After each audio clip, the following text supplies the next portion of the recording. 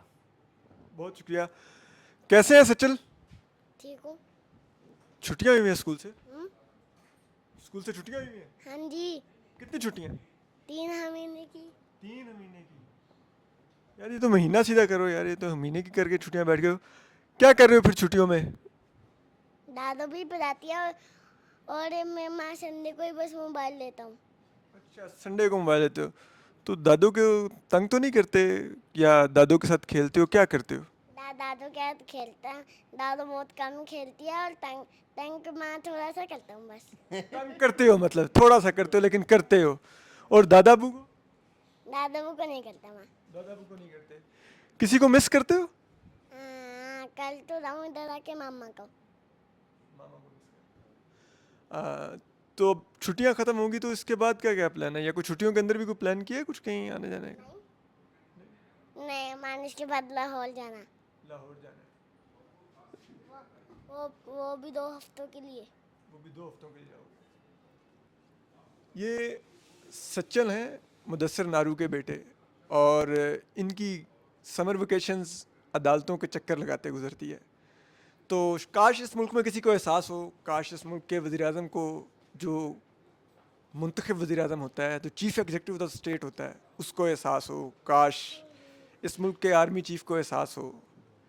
ہم بہت پیٹ کاٹ کے اتنی بڑی فوج کو ہم نے پال رہے ہیں, ایک بڑا بجٹ دیتے ہیں, اپنی حفاظت کے لیے دیتے ہیں, اپنے لوگوں کو لاپتہ کرنے کے لیے نہیں دیتے. تو کاش کسی کو اس ملک میں احساس ہو کہ یہ بھی